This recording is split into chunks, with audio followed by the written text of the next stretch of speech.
कै बार जेल जाना, कै बार गोलियां खाना, ये ऊपर वाला हमको तय करेगा। मैं लड़ूंगा और छोड़ूंगा नहीं। पत्रकार इस बात को याद रखें। मेरा सवाल भैया, एक कम्युनिटी और दो कम्युनिटी, मुसलमान मुख्तार अंसारी का देखने रहे क्या हाल किया तो यही बोलोगे, मुसलमान और ब्राह्मण के नाम पर जाति उत्पीड़न करके बदला भी निकालो, अब बाहर जा कर के सबका साथ सबका विकास करो। ये दोहरी नीति कहाँ का, ये इसको जानते। बेटी बचाओ पढ़ाओ, बेटी बचाओ कि बेटी पढ़ाओ बेटी पटाओ। उम्मीद मत करो, मीडिया की बातें मत किया करो। बात कह रहे हो, अपना बात, अपना सवाल अपने सड़क पर लड़ो, सरकार से लड़ो, नहीं करेगा जनता से मिलेगा। मीडिया के ऊपर विश्वास करोगे, लाश कुत्ता नोचेगा। कोरोना काल में लाश कुत्ता नोचा था और यही मीडिया, एक आध दो मीडिया दिखाई थी, उसके बाद सब के सब इसको मोदी जी का महान कार्य बता रहे थे सब। मेरा सवाल ये है कि अगर आप चुनाव में जाते हैं और चुनाव से जीत के आते हैं तो सबसे पहला काम आप क्या करेंगे? सबसे पहला काम है कि शांति बहाली करेंगे। ये जो जाति मजहब, राज्य में तो सबसे ज़्यादा शांति देखने रहे, सारे माफियाओं को ठिकाने लगा दिया गया है।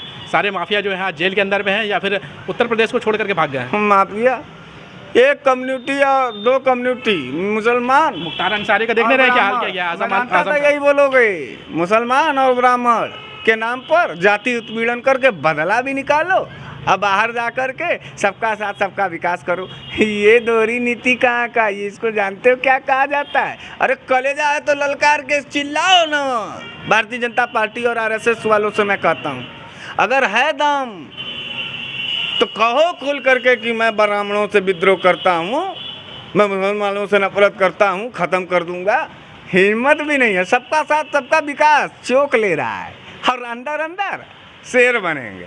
गीदड़ों की फौज है और ब्राह्मणों पर जिस दिन सरकारों ने ना हमला किया है उसका मुकम्मल जवाब मिला। उनका तेरही और अंतिम संस्कार ब्राह्मणों ने ही किया। एक आखिरी सवाल पर हम आते हैं, ये थोड़ा पॉलिटिक्स से हट करके है। एक लड़की है जिसका नाम नेहा सिंह राठौर है, उन्होंने गाया था, बहुत ही ज़्यादा वायरल भी होएगा ना, यूपी में काबा।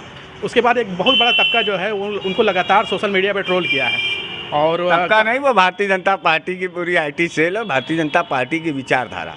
अरे मान लो बहन बेटी थी, पूछी दी तो बिटिया का लाज नहीं रखे।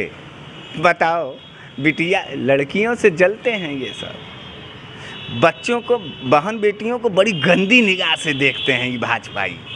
इन सबों की नज़र में घर की औरतों का और समाज की औरतों का कोई इज्जत नहीं है। सुनते नहीं हो भाषा? अच्छा, भाषा से ही ना इन सबों के जो है कि इनके विचारों का वो करोगे। हमने तो, मोदी जी तो कहते हैं बेटी पढ़ाओ बेटी बचाओ, पढ़ाओ बेटी बचाओ कि बेटी पढ़ाओ बेटी पटाओ। वो तो उनकी जुबान स्लिप कर गई थी। स्लिप कर गई जुबान। किसी का भी हो सकता है। हाँ, किसी का भी हो सकता है। मैं भी पिछले 10 साल से 12 साल से लगातार बाइट देता हूँ, चैनल के सामने रहता हूँ। मेरा स्लिप नहीं किया, जबकि मैं उनसे ज़्यादा जवान हूँ।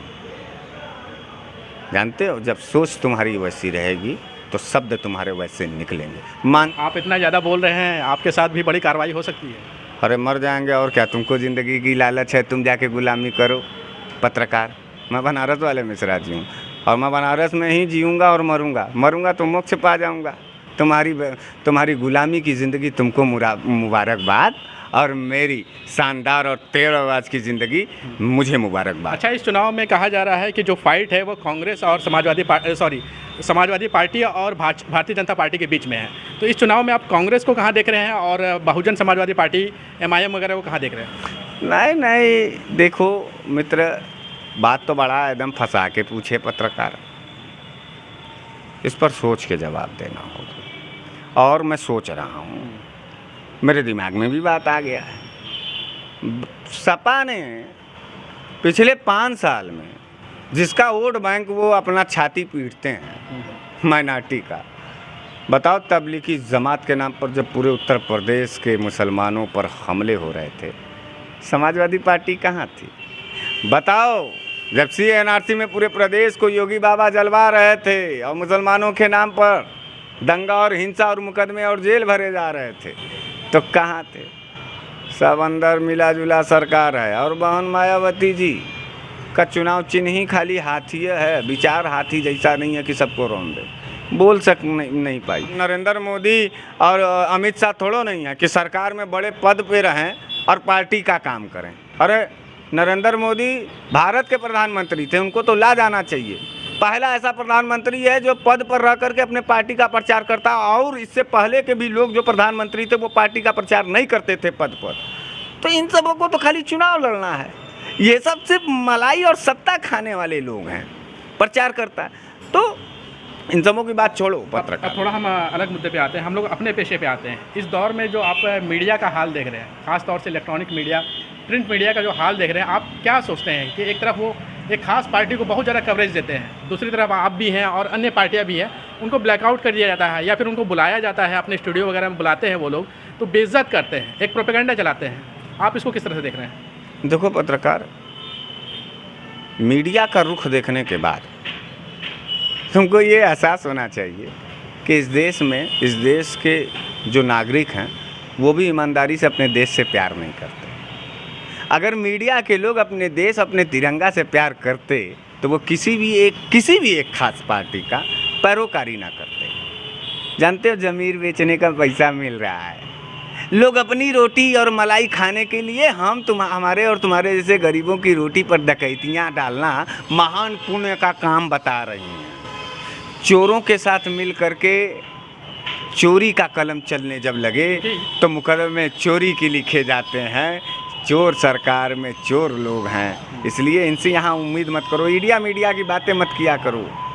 बात कह रहे हो, अपना बात, अपना सवाल अपने सड़क पर लड़ो, सरकार से लड़ो, नहीं करेगा जनता से मिलेगा। मीडिया के ऊपर विश्वास करोगे, लाश कुत्ता नोचेगा। कोरोना काल में लाश कुत्ता नोचा था और यही मीडिया, एक आध दो मीडिया दिखाई थी, उसके बाद सब के सब इसको मोदी जी का महान कार्य बता रहे थे सब। तो इस मीडिया, ये सब बिकाऊ लोग हैं और इनको तो जब चाहे कोई भी खरीद लेगा। तो कोठे का नित्यांगना और इन लोगों का एक सेम व्यवहार हो। इस मीडिया के खिलाफ एक पैरेलल मीडिया खड़ी हो गई है, जिसे सोशल मीडिया कहते हैं, उसी के हम लोग भी हिस्सा हैं। इन सोशल मीडिया के जो छोटे छोटे पत्रकार होते हैं, उनके एक छोटे छोटे बाइट के ऊपर, एक छोटी छोटी वीडियो के ऊपर उनको जेल में उठा करके डाल दिया जाता है। लेकिन ये जो बड़े मीडिया घराने हैं, ये खुले आम प्रोपेगेंडा करते हैं, नफरत भरे प्रोग्राम करते हैं, लेकिन उनके ऊपर कोई कानूनी कार्रवाई नहीं होती है। तो अगर आप जिस भी पार्टी से चुनाव लड़े, अगर उनकी सरकार बनती है, तो क्या आप शिकंजा कसेंगे ऐसे लोगों के ऊपर? नहीं, मैं तो रिपोर्ट निकलवाऊंगा सबका, पिछले तैयार करवाएंगे। नहीं, मैं सबका रिपोर्ट नहीं, मैं नेता न हो जाऊंगा। अगर मुझे जनता चुनेगी तो मैं फिर बनारस वाले मिश्रा जी नहीं रह जाऊंगा। मैं कि एक संवैधानिक पद पर रहूंगा और मेरा ये दायित्व है कि समाज में नफरत, जहर, लूट, हत्या, डकैती करने वालों का या उनका समर्थन करने वालों का कितना लिस्ट है और लोगों ने क्या क्या किया इस देश और प्रदेश को बर्बाद करने में, तो मैं निकलवा करके पहले देखूंगा और उसको बैठा के लाइव में उससे बात करूंगा। अगर वो बातों में हार गया तो बड़े सम्मान के साथ उसको चाय वाय पिला करके आजीवन कारावास भेज दूंगा। मुझे पावर की कमी है मित्र। अगर जनता मेरे साथ खड़ी हो गई तो इस देश का नया आयाम मैं तस्वीर खड़ा कर दूंगा। मैं उसमें का जज्बाती और उसमें का सनकी नेता हूँ।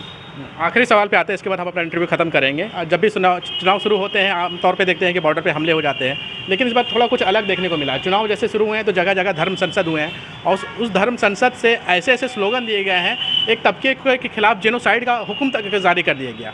आप क्या कहना चाहेंगे इन सब चीज़ों पर? देखिए, वो हिंदू धर्म संसद की आप बात कर रहे हैं और हिंदुओं का दुर्भाग्य देखिए, कितना बुरा दिन हो गया है। 80% हम हिंदू लोग हैं और हिंदुओं की सरकार भी। समझिए कितना बुरा और भयावह परिस्थिति हो गया इस दौर में कि जब एक हिंदू दूसरे हिंदू को गाली देने लगे और वो हिंदुत्व की पैरवी करे, तो बताओ हिंदू धर्म खतरे में है कि नहीं है? भारतीय जनता पार्टी के जितने नेता हैं वो अन्य पार्टी के हिंदू नेताओं को माँ बहन की गाली दे रहे हैं, लोगों को जाति विशेष के नाम पर जलील कर रहे हैं। आज तो हिंदू से लड़ रहा है, और कौन हिंदू से लड़ रहा है? भारतीय जनता पार्टी का हिंदू ही दूसरे अन्य हिंदुओं को गाली दे रहा है। अन्य हिंदुओं को एकजुट होकर के पहले इनके जैसे ढोंगी, फर्जी, लुटेरे और भेड़िए हिंदुत्व का परचम जो ये सब लहरा रहे हैं, क्योंकि इनको ख़त्म करना होगा, इनको मारना होगा। इनको देखो, कानून भी कड़ा होता है, सज़ा कब मिलता है? अपराधी को मिलता है। ये लोग अपराधी हैं और हिंदुत्व भारतीय जनता पार्टी कभी भी नहीं मजबूत कर सकती। क्यों?